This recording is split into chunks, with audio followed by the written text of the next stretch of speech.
이 시간 자리에서 일어나셔서 하나님의 말씀을 함께 보시겠습니다. 사도행전 1장 8절에 있는 말씀 한 절만 보시겠습니다.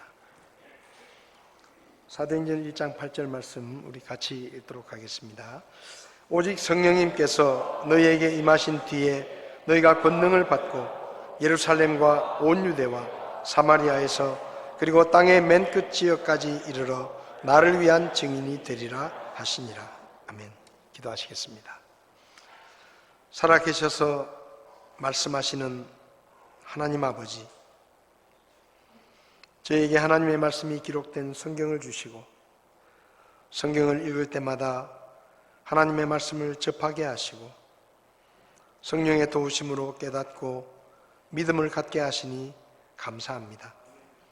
주의 말씀의 교훈을 따라 살아갈 수 있도록 저희들을 가르쳐 주시고 주님 앞에 서는 날까지 주의 말씀에 따라 살아갈 수 있도록 우리에게 믿음을 허락해 주시기를 원합니다. 오늘도 주의 말씀을 듣기를 원합니다.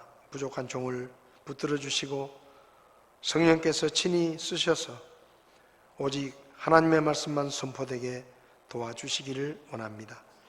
혹 우리 가운데 구원받지 못한 분이 있으면 이 시간 예수님을 구원자로 믿어 구원에 이르게 하시고 하나님께 영광을 돌릴 수 있도록 주께서 도와주시옵소서. 부족한 종을 주님께 맡기며 예수님의 이름으로 기도했습니다. 아멘. 자리에 앉으시겠습니다. 올해 들어서 주일 오전 예배 때 복음만이 소망입니다 라는 주제로 복음에 관한 말씀을 나누고 있습니다. 이 시간에는 오늘 사도행전 1장 8절의 말씀을 통해서 예수님의 복음은 계속해서 전해져야 하는 복음입니다 라는 제목으로 말씀을 드리려고 합니다. 오늘 본문의 말씀은 우리가 잘 아는 것처럼 예수님께서 부활하시고 40일 동안 이 땅에 지내시다가 이제 완전히 하나님의 나라로 올라가실 때에 제자들에게 마지막으로 남기셨던 말씀입니다.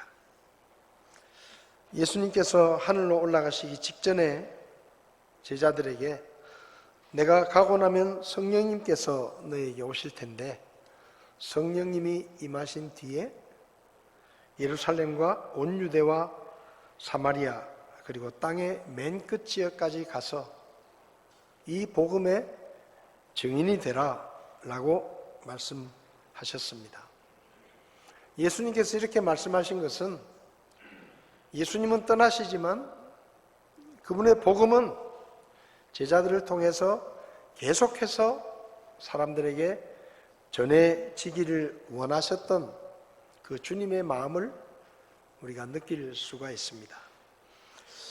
제자들에게 예수님께서 땅의 맨 끝 지역까지 가서 복음을 전하라고 말씀하셨는데 사실상 이 말씀은 제자들에게는 불가능한 말씀이었습니다. 왜냐하면 예수님의 제자는 12명밖에 없는데 그 12명이 땅의 맨 끝 지역까지 가서 복음을 전한다는 것은 불가능한 일이죠.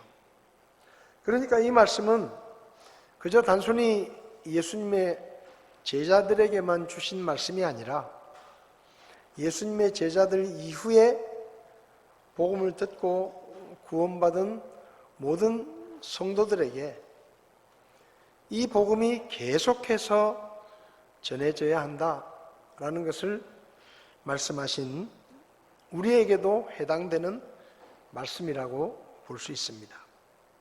예수님은 그분의 복음이 어느 한 지역에 머물러 있지 않고 온 지구의 땅끝까지 전해지기를 원하셨기 때문에 마지막으로 제자들에게 너희는 이 복음의 증인이 되어서 땅끝까지 복음을 전하라고 말씀하신 것입니다.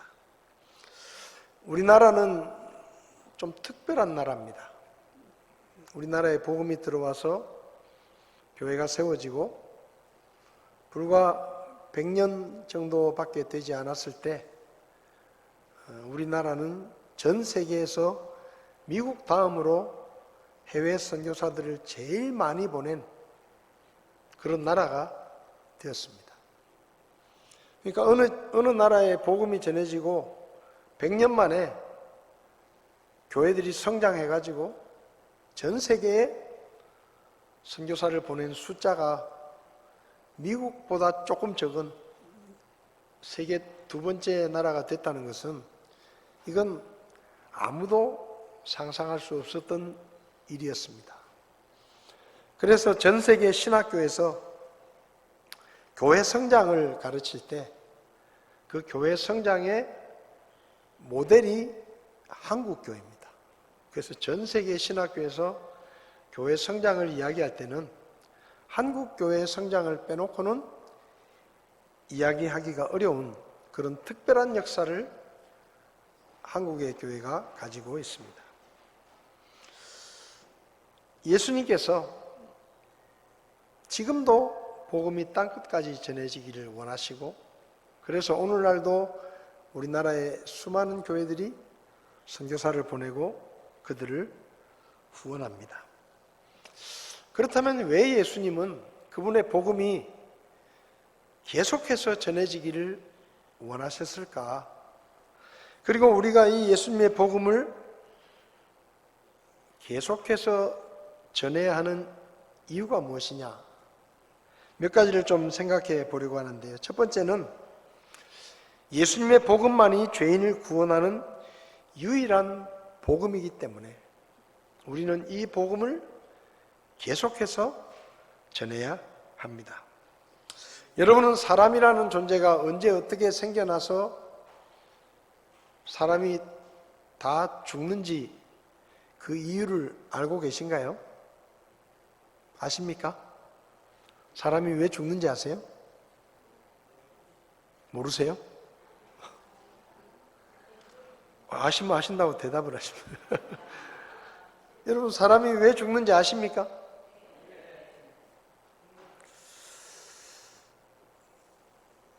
이 지구상에는 우리가 알 수 없는 일들이 참 많습니다. 저기 나오는 왕우럭 조개라는 조개가 있는데 이 조개는 평균 수명이 160세입니다. 저 조개가요, 생긴 건 저렇게 생겼지만 160년을 산대요. 그 다음에 가운데 있는 붉은 성게는 200년을 산다고 합니다. 바닷속에서 200년을 산대요. 그 다음에 저기 나오는 아이슬란드 조개라는 조개는 평균 수명이 400년이라고 합니다. 저 조개가 400년을 산대요. 여러분, 이해가 되세요? 저 손바닥만한 조개가 400년을, 평균 400년, 실제로 400년이 넘은 조개를 잡아가지고 과학적으로 증명을 했다. 그런 이야기를 기사에서 본 적이 있습니다. 그뿐만이 아닙니다. 우리나라 강원도 정선에 가면 두위봉 주목이라는 나무가 있습니다. 저 나무가 지금 나이가 몇 살이냐? 1400살입니다. 1400년을 살았대요, 저 나무가. 어쨌든 조사를 해보니까 그렇게 나온다는 것이죠. 양평 용문사에 가면 은행나무가 있는데 저 은행나무가 나이가 1000년쯤 됐다. 미국의 캘리포니아에 가면 인요 국립삼림지라는 곳이 있는데 저기에 특별한 나무가 하나 있는데 저 나무의 이름이 무두셀라입니다. 저 나무의 이름이 무두셀라예요. 히코리 나무인데 이름을 무두셀라로 붙여놨어요. 나이가 몇 살이냐? 4855년을 살았다는 거예요. 지금도 살고 있는 겁니다. 거의 5000년을 살았다는 거예요. 근데 이상해요. 저 손바닥만한 별 볼 일 없는 조개도 200년을 살고 400년을 살고, 별거 아닌 나무도 1400년, 심지어 4855년을 살았다는데, 이 지구상에서 제일 똑똑하고 제일 머리가 좋고 지능이 좋고, 그리고 아무도 죽고 싶어 하지 않는데 사람은 100년을 못 살아요. 물론 120세까지 사시는 분도 있지만, 그 이해가 되십니까? 별거 아닌 그 조개도 400년을 살아요. 산에 심겨 있는 나무도 1400년, 2000년, 심지어 4800년을 사는데, 여러분, 나무가 무슨 지능이 있습니까? 머리가 좋습니까? 사람보다 똑똑합니까? 저 바닷속에 있는 붉은 성게가 말을 합니까? 사람보다 똑똑한가요? 근데 그런 것들도 200년, 400년, 1500년, 심지어 5000년 가까이 살고 있는데, 왜 사람은 제일 똑똑하다고, 심지어 화성까지 우주선이 가고 달 뒷면에서 달 땅까지 파오는 이런 대단한 지식을 가진 사람들은 기껏 해봤자 100년을 못 살고 죽느냐 이 말이에요. 돈도 많고 공부도 많이 했고 온갖 노력을 다 하고 있는데, 저 조개는 아무것도 하지 않아도 그냥 200년 살아요. 근데 사람은 안 죽으려고 용을 써가면서 몸에 좋다는 거 다 찾아 먹고, 좋은 공기 마시면서 살려고 애를 쓰고, 운동하고 살아보겠다고 용을 쓰는데도 100년을 넘기기 힘들어요.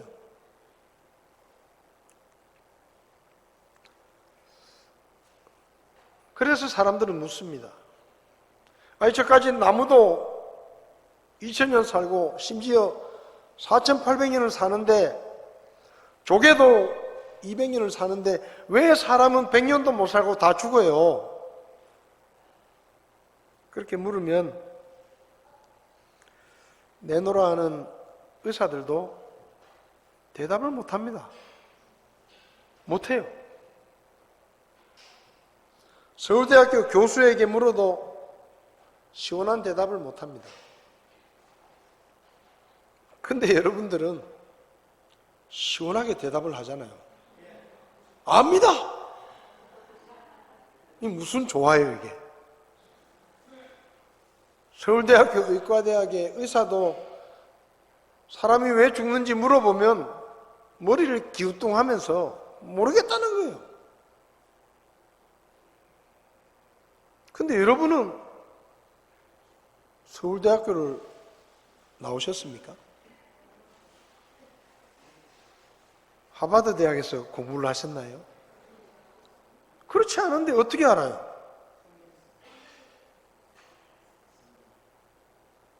이게 뭔가 하면 성경을 아는 사람하고 모르는 사람하고의 차이입니다.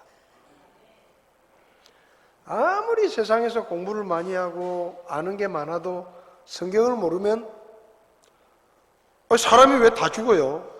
물으면 할 말이 없어요. 대답할 말이 없어요. 왜? 모르니까. 근데 성경을 알면 초등학교 2학년 아이도 사람이 왜 죽는지 아니? 그러면 죄 때문에 죽어요. 그렇게 대답해요.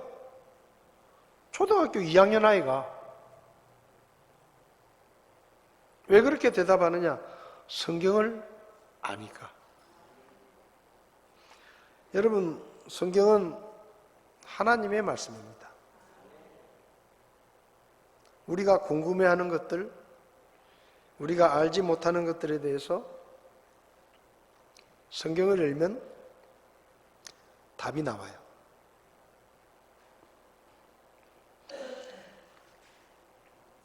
그래서 성경은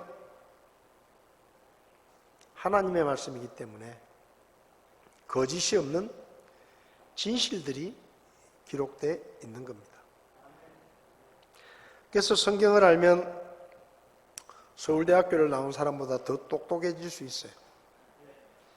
그 사람들이 모르는 것을 우리는 알 수 있게 돼요. 성경에서 말하는 것 중에 가장 중요한 것이 무엇인가 하면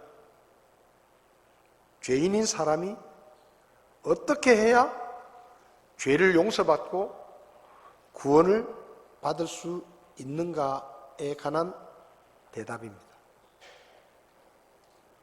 죄 때문에 죽어요. 그러면 또 묻잖아요. 그러면 죄를 어떻게 해결할 수 있어요? 세상 사람들에게 물으면 깜빵 갔다 오면 된다 그래요. 죄를 지었으면 깜빵 갔다 오면 죄를 용서받는다. 천만의 말씀이에요. 깜빵 갔다 와도 죄가 없어지지 않아요. 감옥에 갔다 와도 죄 때문에 괴로워해요. 악몽을 꿉니다. 용서된 게 아니에요. 없어진 게 아니에요. 죄는 그렇게 용서받는 게 아니에요. 죄는 어떻게 용서받을 수 있느냐? 죄를 용서하실 수 있는 분은 하나님 한 분밖에 없습니다. 그분에게 죄를 용서받아야 돼요.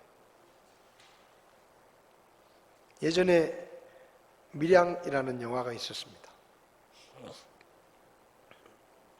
딸을 죽인 살인자가 감옥에 갇혔는데 찾아가니까 하나님께 나는 죄를 다 용서받았기 때문에 당신에게 용서를 빌어야 될 이유가 없어 하고 말을 합니다.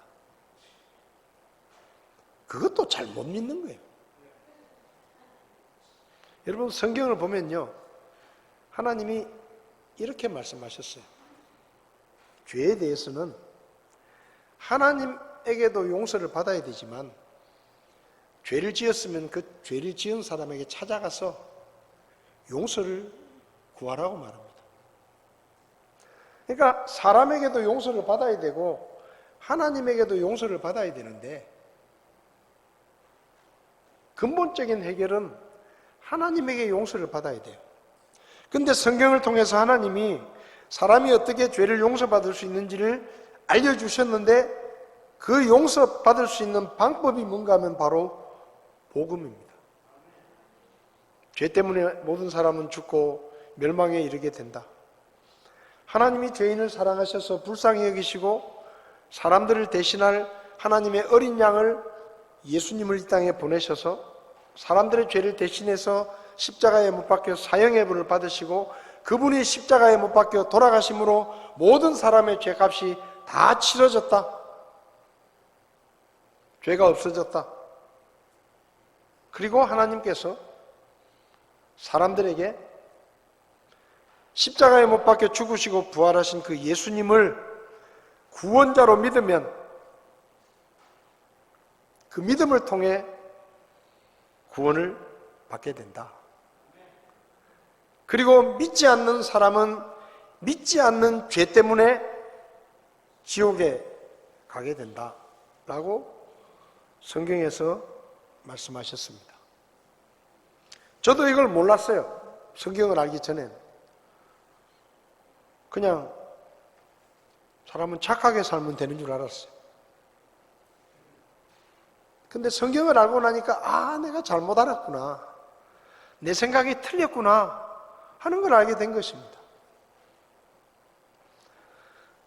그래서 성경은 말합니다. 예수님만이 죄인을 구원하실 수 있는 유일한 구원자이시고 그 예수님의 복음만이 사람을 구원할 수 있는 유일한 복음이다. 성경은 그렇게 말해요.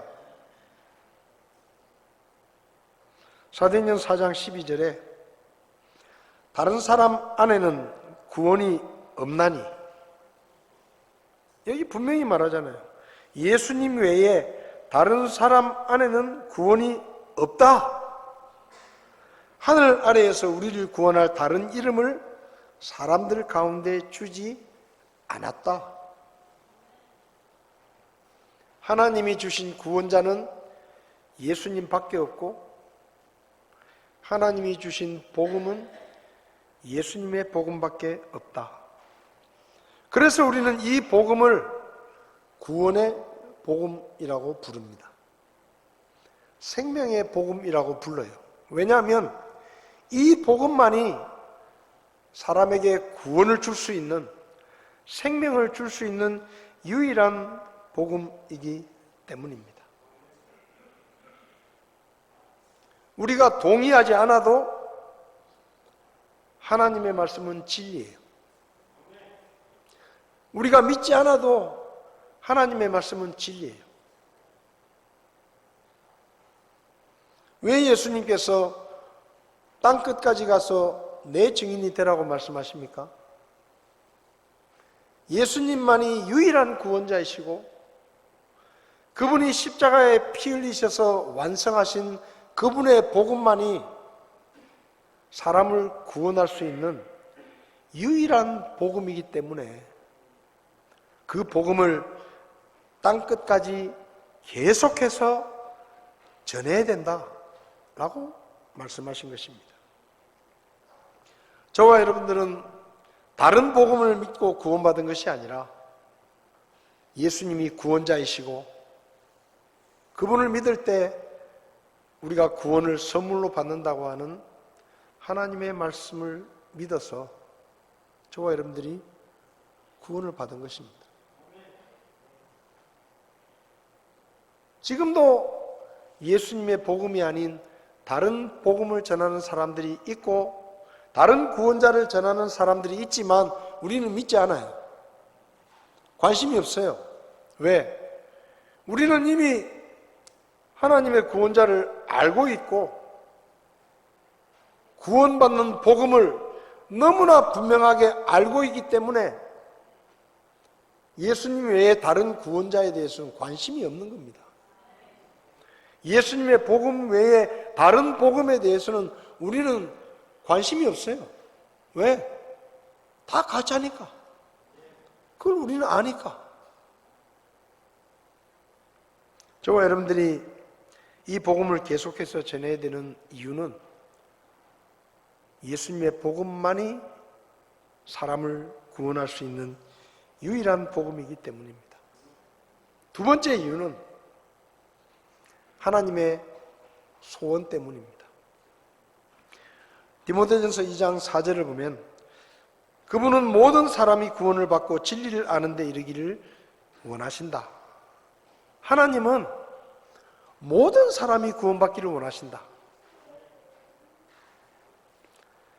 하나님은 아무리 악한 사람이라도 멸망하는 것보다는 구원받기를 원하십니다. 우리는 진짜 악한 사람을 보면 죽었으면 좋겠다 생각해요. 우리는 저렇게 나쁜 사람은 빨리 죽었으면 좋겠다. 근데 하나님은 그렇게 생각하지 않아요. 하나님은 그렇게 악한 사람이라도 죽기 전에 예수님을 믿고 구원받았으면 좋겠다 라고 하나님은 생각하십니다. 예수님께서, 그분은 유대인이신데 예루살렘과 온 유대의 복음을 전하라고 말씀하지 않으시고, 예루살렘과 온 유대와 사마리아 그리고 땅의 맨 끝까지 가서 복음을 전하라고 말씀하신 것은, 하나님은 유대인이든 이방인이든 상관없이 모든 사람이 구원받기를 원하시기 때문입니다. 예수님은 이 복음을 땅끝까지 전하게 하시기 위해서 교회를 세우셨습니다. 여러분, 근데 오해하지 마세요. 교회라고 해서 다 예수님의 교회가 아닙니다.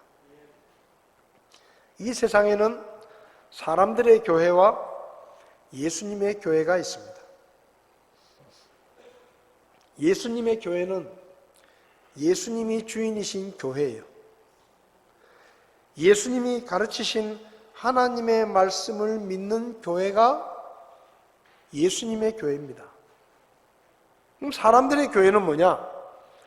예수님이 가르치신 것을 변질시키거나 자기들 마음대로 왜곡시키거나 자기들 마음대로 생각해서 예수님이 가르치신 것을 더하거나 빼서 가르치는 교회는 예수님의 교회가 아니에요. 그건 사람들의 교회예요. 사람들의 교회. 사람들이 주인이에요. 여러분, 예수님이 주인이면 그 교회는 하나님의 말씀 앞에서는 무조건 아멘으로 받아들이고 순종해야 되는 겁니다. 주인이 하는 얘기잖아요.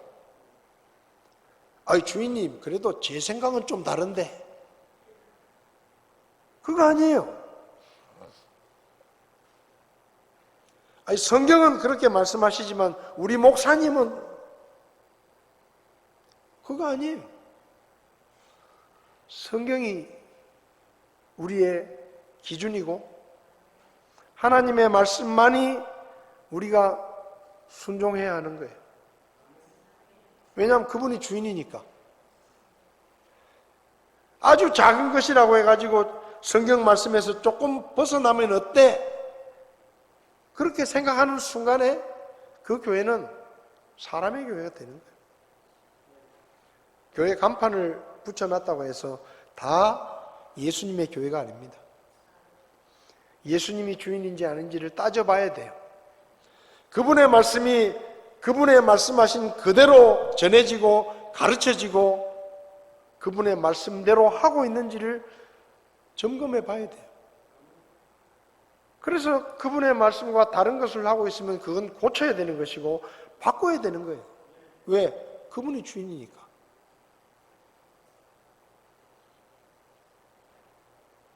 예수님께서 교회를 세우시고 그 교회에 사명을 주셨습니다.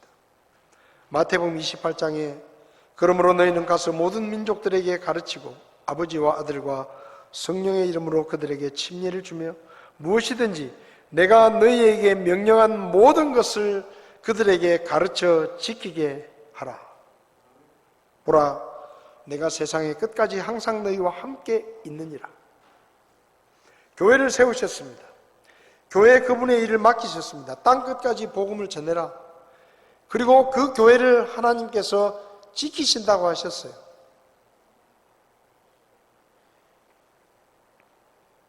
하나님의 소원은 잘난 사람들만 구원하시는 것이 아닙니다. 유대인들만 구원하시는 것이 아니에요. 아무리 악한 사람이라도 하나님은 그 사람을 용서하기 원하시고 그 사람을 구원하기 원하십니다. 하나님이 모든 사람을 구원하시려고 하면 구원의 복음이 계속해서 전해져야 되는 겁니다. 전해지다가 중간에 끊어져 버리면 모든 사람이 구원받을 수가 없는 거예요. 그래서 교회는 끊임없이 복음을 전하는 것이고 선교사를 보내는 것이고 새로운 교회를 개척하는 것이고 더 많은 사람에게 이 복음이 전해질 수 있도록 최선을 다하는 것이 교회입니다.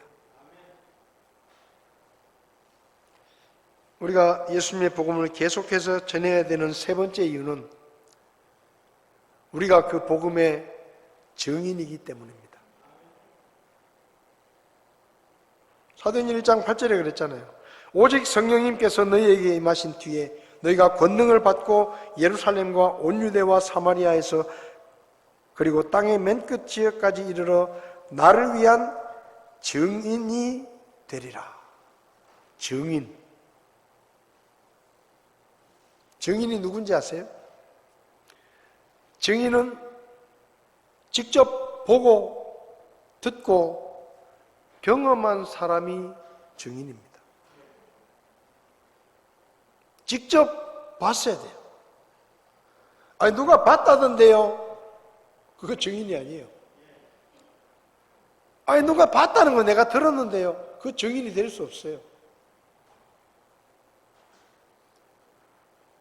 우리가 어떤 서류를 낼 때 어떤 경우에는 복사본을 낼 수도 있어요. 근데 어떤 경우에는 반드시 원본을 내야 되는 경우가 있습니다. 원본.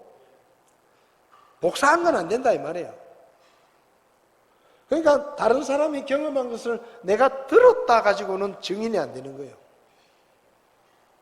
내가 직접 보고, 내가 직접 듣고, 내가 직접 경험해야 증인으로서의 자격이 있는 겁니다.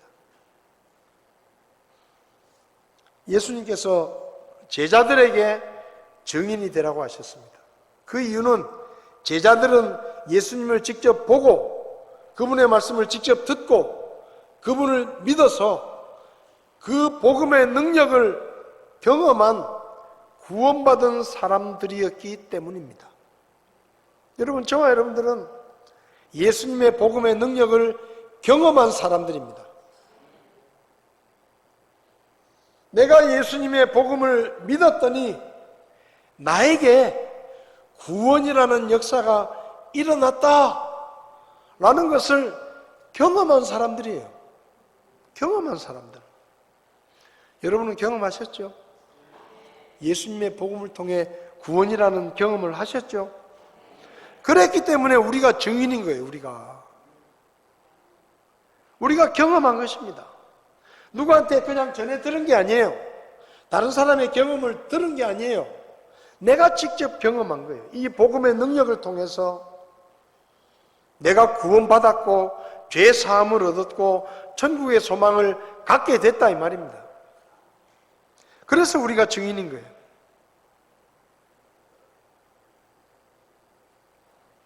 복음을 알고 있다고 해서 증인이 되는 게 아닙니다. 전도하다 보면 아유 목사님 제 친구 중에 교회 미친 애가 하나 있어가지고 입만 벌리면 예수 믿으라 그러는데 제가 다 압니다. 수도 없이 들었습니다. 아 그러세요? 그 믿으시나요? 아니요. 안 믿습니다. 그걸 어떻게 믿습니까? 거짓말 같은 얘기를. 그 사람은 증인이 아니에요. 그냥 들은 거예요. 경험한 게 아니에요. 그래서 그 사람은 굳이 다른 사람에게 예수 믿으라고 얘기할 이유도 없고 필요도 없어요. 그래서 그 사람은 자기가 안 믿으니까 예수 믿으라는 얘기를 안 해요. 그런데 예수 믿고 구원받은 사람은 이야기합니다. 말하는 거예요. 왜? 내가 경험했으니까. 내가 증인이니까. 우리는 복음의 증인입니다. 복음을 경험한 사람들입니다. 우리는 복음 때문에 인생이 달라진 사람들이고 우리는 복음 때문에 최종 목적지가 달라진 사람들이고 우리는 복음 때문에 가치관이 달라지고 인생의 목적이 달라진 사람들이에요. 그 경험이 우리에게 있는 것입니다. 그래서 저와 여러분들은 복음의 증인입니다. 사도 바울은요, 복음을 경험한 후에 자기 목숨도 아끼지 않고 복음을 전하는 일에 최선을 다했다라고 말합니다. 예수님의 복음, 이 복음은 우리 세대를 넘어서 우리의 다음 세대, 우리의 아들, 딸들, 손자, 손녀들에게까지 계속해서 전해져야 되는 복음입니다. 그래야 그 아이들이 구원을 받을 수 있어요. 그리고 이 복음을 통해 하나님의 소원이 이루어지고 복음의 증인인 우리가 믿지 않는 사람들에게 이 복음을 전해야 되는 것입니다. 우리가 가진 복음은 그저 우리에게 와서 우리에게서 끝나는 그런 복음이 아니라 우리를 통해 끊임없이 누군가에게 계속해서 전해져야 하는 복음입니다. 그 복음을 우리가 받았습니다. 저와 여러분들이 복음의 증인으로 하나님 앞에 쓰임받는 그런 증인의 삶을 살 수 있기를 바랍니다. 기도하시겠습니다. 눈을 감으시기 바랍니다. 혹시 여러분 가운데 목사님, 저는 아직 예수님을 믿지 않습니다. 제가 듣기는 들었고 알기는 알지만 제가 예수님을 아직 믿지 않습니다. 근데 오늘 설교를 들으며 저도 예수님을 믿고 구원받기를 원합니다. 저도 예수님을 믿고 싶습니다. 혹시 그런 마음이 있으시면 오른손을 잠깐 들어주시면 제가 기도해 드리겠습니다. 저도 예수님을 믿고 구원받기 원합니다. 그런 분 계시지 않습니까? 성도 여러분, 우리는 계속 전해져야 하는 복음을 받았습니다. 나를 통해 누군가에게 이 복음이 계속해서 전해져야 합니다. 그래야 하나님의 소원이 이루어지고 우리가 증인으로서의 사명을 다할 수가 있는 것입니다. 계속 전해져야 되는 이 복음을 저와 여러분들이 받았으니 우리의 삶 속에서 이 복음이 계속해서 전해질 수 있기를 바랍니다. 우리 자리에서 일어나셔서 찬송가 505장 온 세상 위하여 이 찬송 1절 부르실 때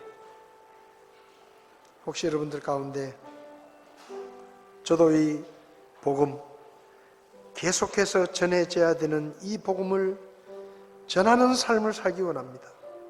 복음의 증인으로서 살기를 원합니다. 그것이 오늘 아침 이 말씀에 대한 여러분의 응답이라면 앞자리에 나오셔서 하나님, 저를 복음의 증인으로 써주십시오. 저를 통해 이 복음이 계속해서 전해질 수 있도록 저를 사용해 주십시오. 제가 제 입술을 열어 복음을 전할 수 있도록 저를 도와주십시오. 앞자리에 나오셔서 하나님 앞에 그렇게 기도하시기를 바랍니다. 우리 1절 찬송하시겠습니다.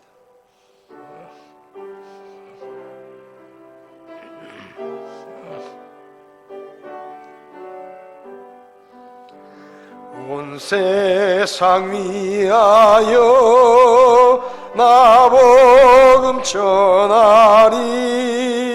만 백성 모두 나와서 주 말씀 들으라.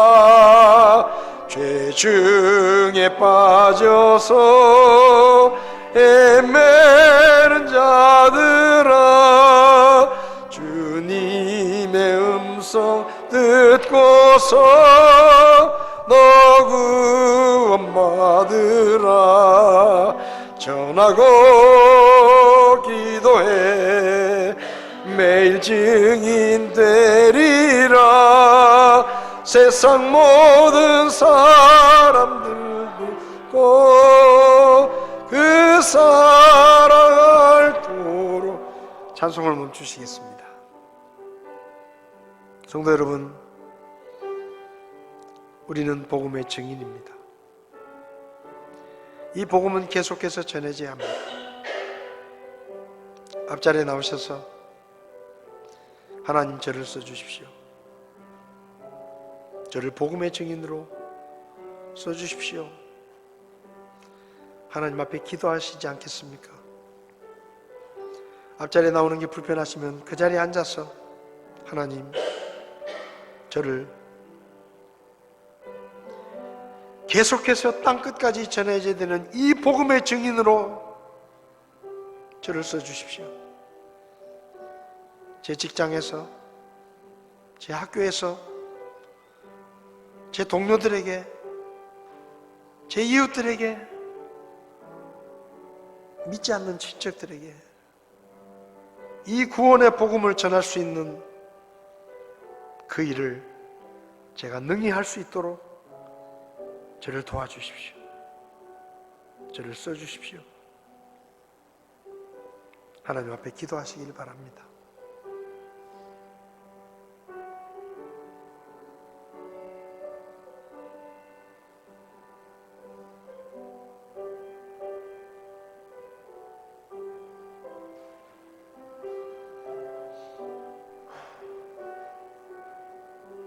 고마우신 하나님 아버지, 누군가로부터 전해받은 예수님의 복음을 통해 우리가 불신앙에서 회개하고 예수님을 하나님의 구원자로 믿어 구원받게 해주신 그 크신 은혜를 감사합니다. 계속해서 전해져야 되는 이 복음을 우리가 듣고 믿고 구원받았는데 우리도 이 복음을 계속해서 전할 수 있도록 저희들과 우리 교회를 써주시옵소서.